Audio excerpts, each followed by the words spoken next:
निकाय चुनाव से जुड़ी हुई बड़ी खबर। निकाय चुनाव का रण शुरू होने से पहले ही कांग्रेस के अंदर भूचाल आ गया है। कांग्रेस के प्रदेश उपाध्यक्ष मथुरा दत्त जोशी ने बगावती तेवर अपना लिए हैं। जोशी नामांकन के अंतिम दिन 30 दिसंबर तक कांग्रेस के टिकट बांट रहे थे, लेकिन दिन गुजरने के साथ ही उन्होंने बगावती तेवर अपना ली। जोशी का कहना है कि उनकी 48 सालों की सेवा के बदले उनके साथ धोखा किया गया। उन्होंने हरीश रावत समेत पार्टी के नेताओं पर गंभीर आरोप लगाए हैं। ऐसे नेता पार्टी को गर्त में डाल रहे हैं। उन्होंने कहा है, देखिए, माना जा रहा है कि जोशी किसी भी समय कांग्रेस पार्टी छोड़ सकते हैं। सुनिए एक बार इनको। फिलहाल हमारे साथ मौजूद हैं कांग्रेस के वरिष्ठ उपाध्यक्ष मथुरा दत्त जोशी, जो पिछले 48 सालों से कांग्रेस में निरंतर सेवाएं देते आ रहे हैं। लेकिन उनकी नाराजगी है इस बात को लेकर कि वो अपनी पत्नी के लिए टिकट की डिमांड कर रहे थे, लेकिन पार्टी ने 48 साल की सेवाओं के बदले उनको वो टिकट भी नहीं दिया, उनका टिकट काट दिया गया। जी सर, जो टिकट काटा उससे आप नाराज चल रहे हैं? देखिए साहब, सवाल टिकट के कटने का नहीं है। टिकट तो बहुत से लोग मांगते हैं, टिकट एक ही को मिलेगा। लेकिन जो प्रक्रिया अपनाई गई, जिस तरीके से आपने टिकट डिस्ट्रीब्यूशन की गई, आपने क्या पैमाना आप किया, क्या मेरिट थी आपकी? सवाल मेरी पत्नी का नहीं है, सवाल है मेरे त्याग और मेरी तपस्या, मेरे काम का। आप तो 30 दिसंबर तक हम देख रहे थे, आप खुद ही टिकट बांट रहे थे, सिंबल बांट रहे थे। तो आपके सामने प्रमाण होना, मैं लगातार मैं 18 घंटे पार्टी का काम कर रहा था। आप सब देख रहे। विधायक बन गए, हमको आप टिकट ही नहीं दोगे। बताओ क्यों नहीं दिया हरीश रावत जी ने मुझे टिकट? क्या जवाब है हरीश रावत जी का? मैंने तो उनके लिए 89 से लगातार, जब से पिथौरागढ़ गया, उनके सबसे खास आदमी महेंद्र सिंह मेहरा होते थे, मैंने उनके साथ काम किया। दत्त जी पार्टी छोड़ भी सकते हैं? देखिए, ये आने वाला समय बताएगा। सुनील जी, आप मेरे नेचर से बहुत अच्छी तरह वाकिफ हैं। आप भी उत्तराखंड की राजनीति 2002 से आप कवर कर रहे हैं हम लोगों को। आप ही तय करिए, बताइए, आप ही मेरा मार्गदर्शन करिए कि क्या इस पार्टी में मेरा योगदान नहीं है। रामनगर में नगर पालिका अध्यक्ष का चुनाव काफी दिलचस्प हो गया है। यहां पर पालिका अध्यक्ष पद के लिए 18 लोगों ने नॉमिनेशन दाखिल किया है।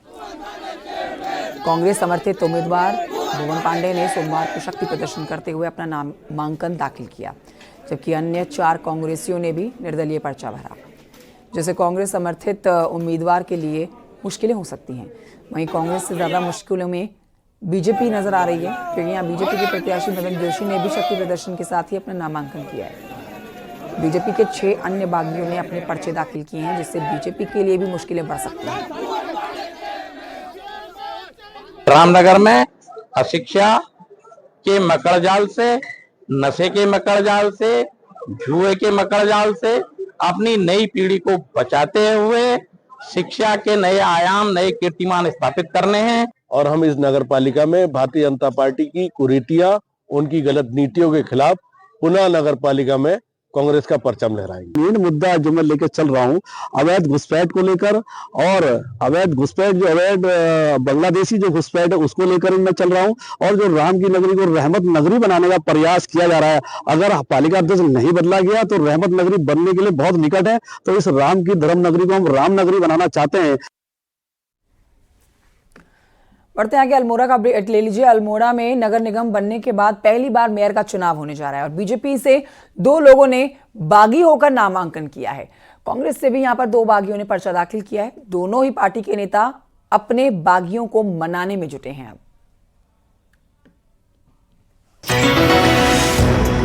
26,000 वोटर्स वाली अल्मोड़ा नगर निगम में मेयर के लिए 6 नामांकन हुए हैं। बीजेपी से बागी होकर पूर्व सैनिक और एक अन्य दावेदार ने नामांकन पत्र भरा है। ऐसे में बागियों को मनाने में बीजेपी जुटी हुई है, लेकिन बागी किसी भी कीमत में नहीं मानने की बात कर रहे हैं। मेरे को 2 बार, एक बार पूर्व में 2012 में जब मेरा ये चुनाव हो रहा था, तो उस समय इनके द्वारा मेरे को लास्ट टाइम में 2:30 बजे तक कहा गया तुम्हारा टिकट पक्का हो गया, टिकट पक्का हो गया, और 4 बजे मेरे को जब न्यूज़ चलती है तो उसमें मेरा नाम गायब हो जाता है। वो एक कैसे लोगों को टिकट देने की प्रथा बना दी। कांग्रेस भी बागियों के संकट से जूझ रही है। यहाँ कांग्रेस के 2 बागियों ने मेयर का पर्चा भरा है। अब बीजेपी और कांग्रेस दोनों को जल्द बागियों को मनाना है। सभी कार्यकर्ता हमारे हैं, हम प्रयास करेंगे कि हम सभी कार्यकर्ताओं को मनाकर, क्योंकि हम लोग अपने व्यक्तिगत राजनीति करने वाले लोग नहीं है, हम लोग एक समाज के लिए राजनीति करने वाले लोग हैं। इसलिए सब लोग समाज के लिए, अपने देश के लिए आगे आएंगे, अपने अल्मोड़ा के लिए आगे आएंगे। जो पार्टी के खिलाफ अभी जिन्होंने नामांकन किया है उन लोगों से बात करने का प्रयास किया जा रहा है और मुझे लगता है कि हमें उसमें सफलता मिलेगी। और क्योंकि कई लोग भाजपा के लोग जो है उनको उकसाने का काम कर रहे हैं कि कैसे ही कांग्रेस की वोटें कटे, तो उनके प्रयास को विफल करेंगे और अपने जो साथी हैं हमारे कांग्रेस को, उनको मनाने का हम पूरा प्रयास करेंगे। मेयर के लिए बागी उम्मीदवारों की बाढ़ दोनों पार्टियों की चुनावी राह बिगाड़ सकती है। अब देखना यह है कि बीजेपी कांग्रेस का हाईकमान कैसे बागियों को मनाकर अपनी चुनावी वैतरणी पार लगाता है। न्यूज़ 18 के लिए अल्मोड़ा से किशन जोशी की रिपोर्ट। निकाय चुनाव में बीजेपी से बागी होकर कई नेताओं ने अपना नामांकन किया है, तो ऐसे में बागियों को मनाना बीजेपी के लिए बड़ी चुनौती है। अजय भट्ट का कहना है कि सभी लोगों को मना लिया जाएगा। सभी को ये हक है कि वो अपनी बात कहें।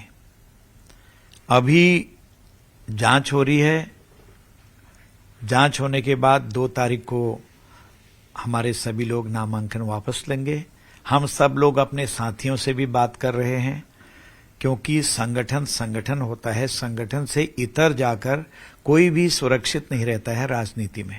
सुरक्षित से मतलब मेरा ये है कि वो रिगार्ड नहीं पा पाता है जो रिगार्ड मिलना चाहिए। और मुझे पूर्ण विश्वास है, हमारे संगठन को पूरा विश्वास है कि सभी लोग संगठन स्तर पर बातें चल रही हैं, निश्चित ही इसका कोई सॉल्यूशन निकल। देहरादून से खबर, जहां पर देहरादून नगर निगम दफ्तर में बीजेपी विधायक उमेश काऊ ने अपने कई समर्थकों के साथ पहुंचकर यहां पर हंगामा किया। बताया जा रहा है कि कांग्रेस के कुछ प्रत्याशियों को एनओसी दिए जाने पर विधायक नाराज हो गए थे। वहीं बीजेपी विधायक ने इस एनओसी के मामले में इनकार किया है। देखिए, वैसे तो पूरे प्रदेश में आचार संहिता लगी हुई है, धारा 144 लगी हुई है। बिना आज्ञा के आप 4 लोग से ज्यादा इकट्ठे नहीं हो सकते। लेकिन सरकार भारतीय जनता पार्टी की है। माननीय विधायक उमेश शर्मा काऊ जी यहाँ अपने सैकड़ों समर्थकों के साथ आए और यहाँ पे नारेबाजी की कि आपने इनको एनओसी कैसे जारी कर दी गई है। लोकतंत्र में ये स्थिति हो रही है कि नामांकन तक खारिज करने के लिए फर्जी कागज बनाए जा रहे हैं, फर्जी बातें हो रही हैं। आपसी मामला है विभाग का, कुछ नहीं। अरे कोई एनओसी नहीं, वो अलग चीज है, ये बोलने के लिए नहीं। देहरादून बीजेपी ऑफिस में बीजेपी चुनाव प्रबंधन समिति की मीटिंग हो रही है और प्रदेश भर से चुनाव कमेटियां वर्चुअली यहां पर जुड़ी हुई हैं। निकाय चुनाव पर आगे की रणनीति पर मंथन किया जा रहा है। प्रदेश अध्यक्ष महेंद्र भट्ट, प्रदेश पदाधिकारी मीटिंग में मौजूद हैं।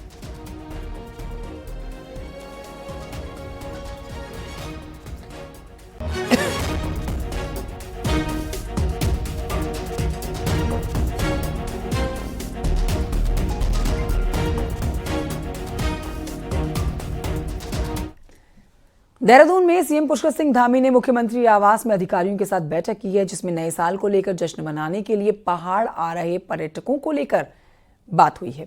सीएम धामी ने अधिकारियों को दिशा निर्देश दिए हैं, साथ ही कहा कि पर्यटकों की सुरक्षा व्यवस्था और ट्रैफिक को लेकर खास ध्यान रखा जाए। मुख्यमंत्री ने अधिकारियों को निर्देश दिए कि नए साल के दौरान ट्रैफिक जैम और दुर्घटनाओं को रोकने के लिए ट्रैफिक प्लान लागू किया जाए। ट्रैफिक को लेकर अतिरिक्त पुलिस कर्मियों की तैनाती करने के लिए भी सीएम ने अफसरों को कहा है। सीएम धामी ने शराब पीकर गाड़ी चलाने वालों के लिए कार्रवाई के आदेश दिए हैं।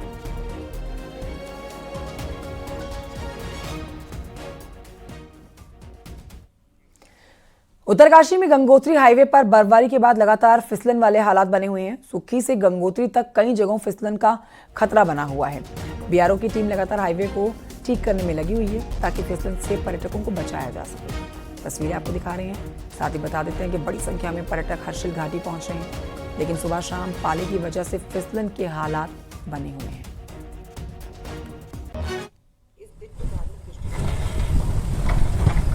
उत्तरकाशी में बर्फबारी के बाद सांकरी घाटी पर्यटकों से गुलजार है। बड़ी संख्या में न्यू ईयर मनाने के लिए केदारकांठा ट्रैक पर पर्यटक पहुंचे हुए हैं। पूरी घाटी पर्यटकों से गुलजार नजर आ रही है और इस ट्रैक में पड़ने वाली एक झील भी पूरी तरह से जमी हुई है। 31 तारीख यानी कि आज के जश्न को यादगार बनाने के लिए दूसरे राज्यों से लोग यहां पहुंचे हुए हैं।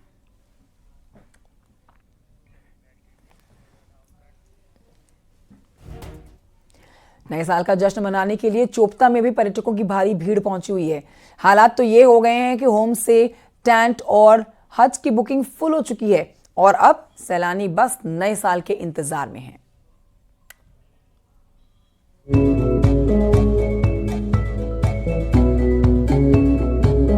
मिनी स्विट्जरलैंड के नाम से मशहूर चोपता की खूबसूरत वादियों ने इन दिनों बर्फ की चादर ओढ़ रखी है। नए साल से पहले हुई बर्फबारी से पर्यटकों की भी बाँछें खिलाई हैं, तो भारी भीड़ देखकर स्थानीय व्यापारियों के भी चेहरे खिले हैं। कई पर्यटकों को बर्फबारी देखने को भी मिली, तो कुछ बर्फबारी के बाद पहुँचे। यहाँ बड़ी संख्या में नए साल का जश्न मनाने पहुँच रहे हैं। चोपता को पक्षियों का भी स्वर्ग कहा जाता है। ऐसे में पक्षी प्रेमियों के लिए चोपता आकर्षण का केंद्र बना है। दूसरी ओर यहाँ के बुग्यालों ने बर्फ की मोटी चादर ओढ़ ली है, जिससे दूर दूर तक सिर्फ बर्फ की घाटियां नजर आ रही हैं। और हमारी इच्छा यही थी कि हम स्नो देख पाए और उनके लिए वो एक्सपीरियंस बहुत अच्छा रहेगा। और यहाँ पे आके बहुत बहुत अच्छा लग रहा है, बहुत प्लेजेंट, मतलब आ सके वैसा भी वेदर है, एकदम ठंड भी नहीं है और स्नो भी मिल गया है, तो ऑल इन वन हो गया है हमारा। चोपता से सिर्फ 3 किलोमीटर की दूरी पर पैदल ट्रैक से तृतीय केदार टुंगनाथ धाम पहुंचा जाता है। कई पर्यटक बर्फबारी के बीच टुंगनाथ धाम तक पैदल ट्रैक कर रहे हैं। न्यू ईयर का जश्न मनाने यहाँ पहुँचे पर्यटक चारों ओर बर्फ देखकर काफी खुश नजर आए। पर्यटकों को यहाँ सुकून के पल और मन की शांति का एहसास हो रहा है। चोपता की खूबसूरत वादियों में आकर सैलानियों को धरती में स्वर्ग महसूस हो रहा है। आके तो बहुत अच्छा लग रहा है, ठंड भी बहुत अच्छी है यहाँ पे। वैसे भी मैं पहली बार नहीं है, मैं पहले भी आ चुकी हूँ यहाँ पे, लेकिन टुंगनाथ का जश्न पहले भी नहीं हुआ है, अभी भी मैं जा नहीं पाई हूँ। तो ठीक है, यहाँ पे सब बच्चे खेल रहे हैं। ये बहुत अच्छा लग रहा है। मैं बर्फबारी की खेली, अच्छा लग रहा है। सबको यहाँ पे बर्फ फेंका, हम लोग टुंगनाथ के भी तरफ गए पर गिरने लगे तो वापस आ गए हम लोग। मौका नए साल के जश्न का हो और बर्फ की वादियां हो तो वैसे ही मजा अपने आप में दोगुना हो जाता है। और फिर चोपता की हसीन वादियां नए साल के जश्न पर 4 चांद लगा रही हैं। न्यूज़ 18 के लिए रुद्रप्रयाग से संदीप प्रसाद की रिपोर्ट।